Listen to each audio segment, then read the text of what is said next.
Govinda Greens, premium and limited plots, prime location, destination that define your status. In front of Ames, Govinda Greens.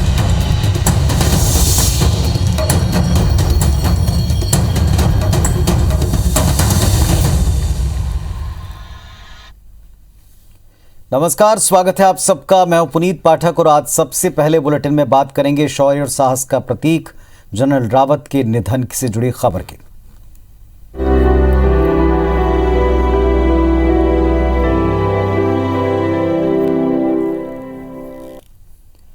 8 दिसंबर 2021 ये तारीख अब एक भीषण दुखद हादसे के लिए याद रखी जाएगी। बुधवार दोपहर तकरीबन 12:30 बजे तमिलनाडु के कुन्नूर में सेना का हेलीकॉप्टर MI-17 V5 अपनी लैंडिंग के ठीक पहले क्रैश हो गया।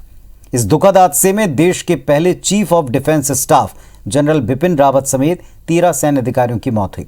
इस दुर्घटना से सारा देश स्तब्ध रह गया। 8 दिसंबर 2021 दोपहर 12:20 तमिलनाडु के कुन्नूर में गंभीर हादसा। सेना का MI-17 V5 helicopter crash. CDS general Bipin Rawat, उनकी पत्नी मधुलिका रावत समेत 13 की मौत। तमिलनाडु के कुन्नूर के जंगलों में बुधवार दोपहर 12:20 पर सेना का MI-17 V5 हेलीकॉप्टर क्रैश हो गया। घने जंगल में हुए इस हादसे के बाद हेलीकॉप्टर में आग लग गई। यह हेलीकॉप्टर सुलूर एयरबेस से वेलिंगटन जा रहा था, जो लैंडिंग स्पॉट से महज 10 किलोमीटर दूर क्रैश हो गया। इस एयरक्राफ्ट पर chief of defence staff general Bipin Rawat समेत सेना के 13 अधिकारी सवार थे। इसके अलावा जनरल रावत के साथ उनकी पत्नी मधुलिका रावत भी हेलीकॉप्टर पर सवार थीं। शाम होते होते भारतीय वायुसेना ने ट्वीट कर इस हादसे में जनरल बिपिन रावत, उनकी पत्नी मधुलिका रावत समेत कुल 13 लोगों के मौत की पुष्टि कर दी।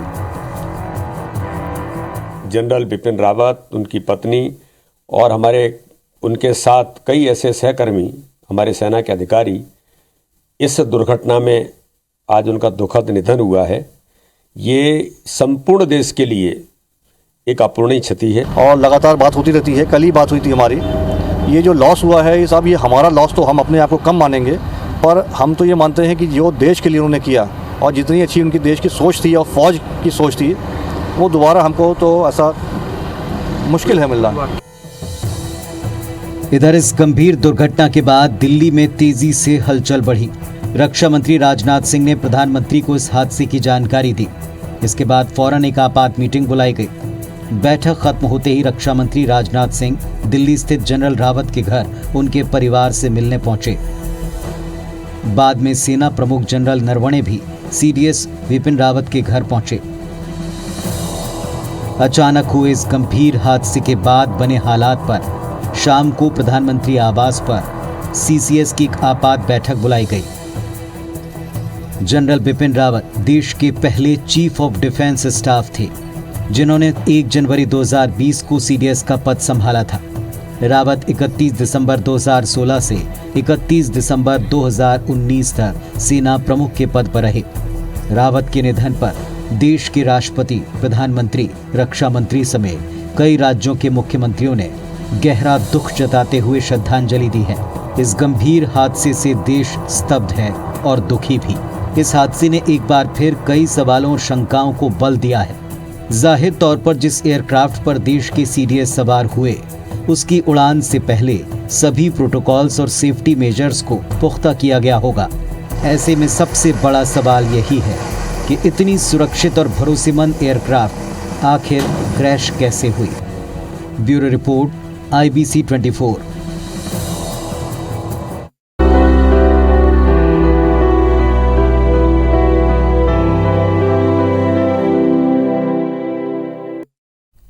और गरियाबंद से खबर आपको बता दें, नक्सलियों ने आगजनी की। निर्माण कार्य में लगे वाहनों में नक्सलियों ने आग लगाई है।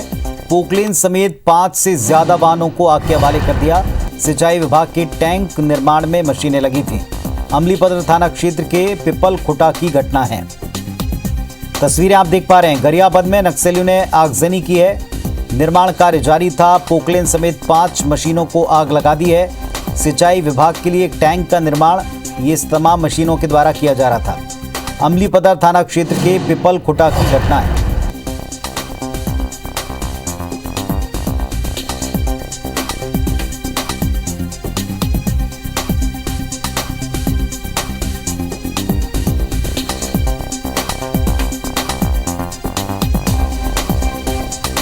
तो इस वक्त की एक बड़ी खबर गरियाबंद से। अमलीपदर थाना क्षेत्र के पिपलखुटा में नक्सलियों ने एक टैंक के निर्माण कार्य में लगे मशीनों में आग लगाई है।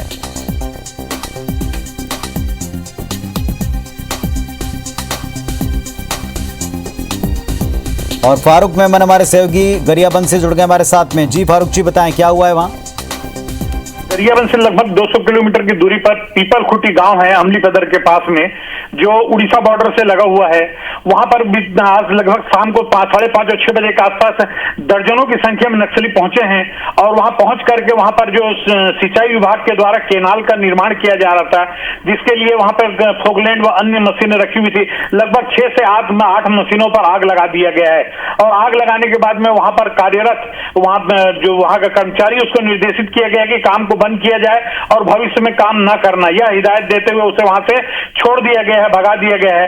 इसमें अभी तक किसी को ले जाने की सूचना प्राप्त नहीं हुई किसी को, लेकिन यह जरूर चर्चा में है कि वहां का जो चौकीदार उसको लेकर गए हैं, लेकिन ऐसा जानकारी पुष्टि अभी तक नहीं हो पाया है। जहां हमारी बात इस संबंध में अमलीपदर के पुलिस अधिकारी से हुई है, उनका कहना है ऐसी जानकारी आ जरूर रही है, लेकिन पुष्टि अभी तक नहीं हो पाई है, इसलिए वो कुछ कहने में अभी असमर्थ हैं। लेकिन जो वीडियो और फोटो और वहां के लोगों का लगातार सूचना आ रहा है, वो इस घटना की पुष्टि कर रहे हैं। हमने इस संबंध में पुलिस अधीक्षक से भी लगातार कोशिश किया बात करने का, अतिरिक्त पुलिस अधीक्षक से भी हमने कोशिश किया इस संबंध में बात करने का, दोनों का फोन नहीं लग रहा है, इसलिए उनसे संपर्क नहीं हो पाया है। शुक्रिया आपका इस जानकारी के लिए। तो तस्वीरें आप देख पा रहे हैं, अमलीपदर थाना क्षेत्र के पिपलखुटी में ये घटना घटी है। नक्सलियों ने वाहनों में आग लगाई।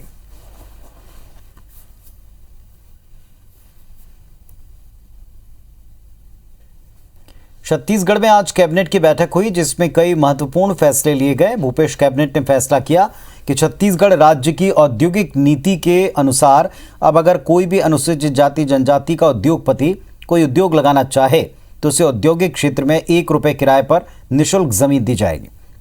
इसी तरह नगर निगम क्षेत्र की जमीन आरडीए को 1 रुपये स्क्वायर फीट की दर पर देने का फैसला हुआ। इसके तहत 161 एकड़ जमीन आरडीए को दी जाएगी।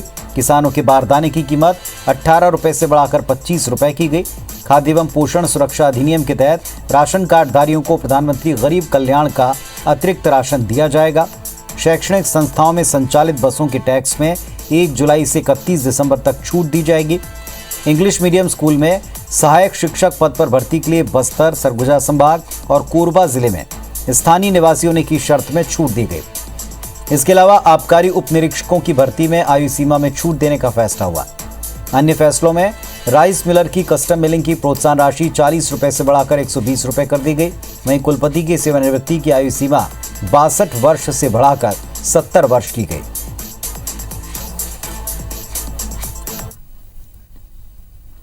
छत्तीसगढ़ के मुख्यमंत्री भूपेश बघेल ने कहा कि गैर वन क्षेत्रों के साथ साथ वन क्षेत्रों में भी सरकार की महत्वाकांक्षी योजना नरवा गरवा गुरवा बारी के अंतर्गत भूजल संरक्षण के काम किए जाएं।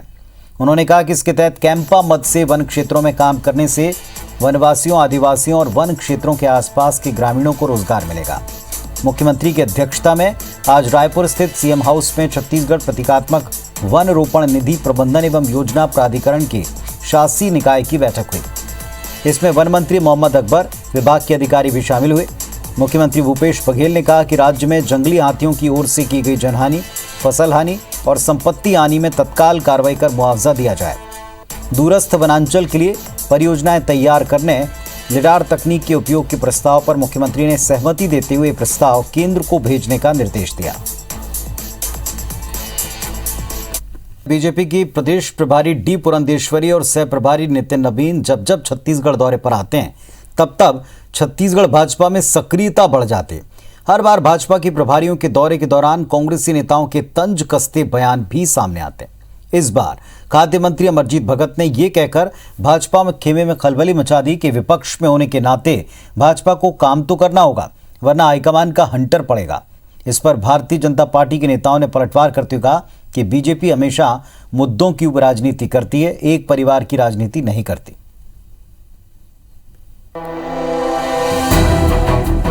छत्तीसगढ़ में दोनों बड़े दल बीजेपी और कांग्रेस एक दूसरे के नेताओं पर हमले तो करते ही हैं, साथ ही नेताओं के बहाने प्रदेश प्रभारियों पर भी तंज कसते हैं। ताजा मामला खाद्य मंत्री अमरजीत भगत के बयान का है, जिसमें उन्होंने कहा है कि विपक्षी बीजेपी के नेता अगर कुछ न कुछ काम नहीं करेंगे तो उन पर हाईकमान का हंटर चलेगा। उन्होंने भाजपा के प्रदर्शन को विपक्ष की औपचारिकता पूरा करने वाला बताया। विपक्ष को कुछ ना कुछ तो काम करना है, नहीं तो इनके हाई कमान इनके ऊपर हंटर लगाएगा। माननीय पुरेंद्र श्री देवी जब आती हैं तो इनको हमेशा क्लास लेती हैं, तो औपचारिकता पूरा करने के लिए लोग करते हैं। अमरजीत भगत के इस बयान पर बीजेपी नेताओं ने तीखी प्रतिक्रिया दी है। प्रदेश मंत्री ओपी चौधरी ने कहा कि ये भाषाई संस्कार, परिवारवाद और चापलूसीवाद से चलने वाली कांग्रेस के ही हो सकते हैं। उन्होंने कहा कि 24 घंटे और 365 दिन काम करने वाली पार्टी बीजेपी कुर्सी लोभ के लिए नहीं बल्कि देश सेवा के लिए काम करती है। ये भाषाई संस्कार कांग्रेस के ही होते हैं, जिसमें परिवारवाद, चापलूसीवाद और गांधी परिवार की संस्कृति है, क्योंकि भारतीय जनता पार्टी किसी कुर्सी मात्र के लोभ से संचालित होने वाली राजनीतिक पार्टी नहीं है, बल्कि राष्ट्र निर्माण के लिए अपने आप को समर्पित करके चलने वाली राजनीतिक पार्टी है। नगरीय निकाय चुनाव में बिखरे नजर आए बीजेपी के दिग्गज नेता प्रदेश प्रभारी के दौरे के बाद एक ही मंच पर नजर आ रहे हैं, लेकिन सब कुछ इस बात पर निर्भर करता है कि एकजुटता कब तक बरकरार रहती है। राजेश मिश्रा, IBC 24 रायपुर। निकाय चुनाव के लिए बीजेपी अपने प्रत्याशियों के साथ प्रचार प्रसार की रणनीति बनाने में जुटी है और इस तरह बीजेपी हर निकाय में अपने सांसद, विधायक और वरिष्ठ नेताओं की छोटी छोटी सभाएं करेगी। सीएम के गढ़ भिलाई, रिसाली, चरौदा और जामुल नगर पालिका परिषद में कांग्रेस को घेरने की रणनीति पर बीजेपी खास तौर पर फोकस कर रही है। इन इलाकों में रमन सिंह, दमडलाल कौशिक, विष्णुदेव साय समेत कई नेता सभा करेंगे। आज प्रदेश प्रभारी डी पुरंदेश्वरी, सह प्रभारी नितिन नवीन ने इन इलाकों में चुनाव प्रभारियों के साथ दुर्ग में एक बैठक की। 171 वार्ड पार्षद प्रत्याशियों को जीत का मंत्र दिया। पुरंदेश्वरी ने चारों निकायों में बीजेपी की शहर सरकार बनाने को लेकर चर्चा की। बीजेपी के सभी नेताओं को मिलकर चुनाव लड़ने और प्रत्याशियों की मदद करने की नसीहत दी। लोग का मानना ये है, उनका विश्वास भी है। अच्छा काम चल रहा है निचले स्तर पर। बस इन्हीं बातों पर, इन्हीं विषयों पर बात हुई थी कि हम कौन से मुद्दे लेकर लोगों के पास जाएं और हमारी संगठन कैसा हो, इन सभी मुद्दों पर हमारी चर्चा हुई है। आने वाले नगरीय निकाय के चुनाव में भारतीय जनता पार्टी अच्छी सफलता हासिल करेगी, क्योंकि पिछले 3 वर्षों से पूरे नगरीय क्षेत्र में विकास का काम बिल्कुल ठप है और 15 वर्षों में हर नगरीय क्षेत्र में भारतीय जनता पार्टी की सरकार ने अच्छा काम किया है। बिरगांव चुनाव में चुनाव संचालन समिति की भी बैठक है। बुनियादी बातें होती है चुनाव की, उसको लेकर के चुनाव का मैनेजमेंट, चुनाव की तैयारी, चुनाव की व्यवस्था, लेकिन मुझे लगता है कि 2-3 दिनों में हमारा चुनाव का घोषणा पत्र आ जाएगा। बिलासपुर नगर निगम के सिर्फ एक वार्ड संजय नगर में उपचुनाव हो रहा है, लेकिन चुनावी सरगर्मी के बीच में बिलासपुर में डायरिया फैल गया। शहर के कई वार्ड इसकी चपेट में आ गए, लिहाजा विपक्ष ने इसे मुद्दा बनाते हुए निगम सरकार के खिलाफ मोर्चा खोल दिया। बीजेपी पार्षद दल नुक्कड़ सभा के जरिए इस मुद्दे पर जनता के बीच जा रहा है और निगम सरकार की विफलताएं गिना रहा है। वहीं कांग्रेस डोर टू डोर जनसंपर्क कर इसके लिए निगम की पूर्ववर्ती बीजेपी सरकार को जिम्मेदार बताने में लगी। इधर भाजपा कांग्रेस के सियासत के बीच शहरवासियों की समस्या ज्यों की त्यों बनी। जनता वार्डों की समस्या को लेकर दोनों दलों के जनप्रतिनिधियों को जिम्मेदार मान रहे। 3 साल में एक भी पाइपलाइन बदली नहीं हुआ यहाँ पे। एक भी, आप अमृत मिशन का देख लीजिए, अमृत मिशन की पाइप को आप अगर निकालेंगे, फोटो खींच लीजिए, इतना 3rd क्लास पाइप है और नाली के अंदर गया, अगर एक पाइप भी लीकेज होगा तो पूरे मोहल्ले में डायरिया फैलेगा। देख रेख तो कुछ है ये नहीं, 3 साल में किसी ने देखा नहीं। आज़ादी के बाद से भी मूलभूत आवश्यकताओं की पूर्ति नहीं हो सकती। धिक्कार है ऐसे नगर निगम को। गलियों में हमको घूमने में दिखा कि पाइपलाइनें नाली के अंदर से गई हुई है, कच्चे शौचालय बने हुए हैं, कच्चे शौचालयों का पानी नाली में बदस्तूर बह रहा है। आज चुनाव का समय है, इसलिए बहुत ज़्यादा बोलना मेरा उचित नहीं होगा, क्योंकि जो भी बात हम करेंगे वो चुनावी मुद्दा कहलाएगा। इसलिए मैं एक जिम्मेदार पद में हूँ और मेरा पूरा प्रयास रहेगा, इस शहर की जनता ने मेरे को चुना है, जनता का सेवा करूँगा। सीएम भूपेश बघेल के निर्देश के बाद चिटफंड कंपनियों पर लगातार एक्शन हो रहा है। वहीं निवेशकों से मिले नए आवेदनों के आधार पर पुलिस भी कार्रवाई में जुटी। बिलासपुर जिला प्रशासन ने शुरुआती स्क्रूटनी के बाद 10,000 नए आवेदन पुलिस को सौंपे हैं, जिसके आधार पर पुलिस संबंधित कंपनियों के खिलाफ नए केस दर्ज कर जांच कर रही है। वहीं चिटफंड के पुराने मामलों पर भी पुलिस लगातार एक्शन ले रही है। पुराने दर्ज 17 केस में 68 आरोपियों की पहचान की गई। इनमें करीब 30 आरोपियों की गिरफ्तारी की जा चुकी है। अब 40 के करीब आरोपियों की गिरफ्तारी बाकी है और इसके लिए जिला पुलिस की तकरीबन 6 टीमें अलग अलग प्रदेश में एक्टिव हैं। देखिए, कुल अगर अपराध हम देखें तो 17 अपराध में लगभग 68 आरोपी थे, जिसमें से कुछ की मृत्यु हो गई है, कुछ जेल में है और अभी लगभग मैं जहां तक समझता हूं कि लगभग 40 के आसपास और आरोपी हैं जिनकी गिरफ्तारी शेष है।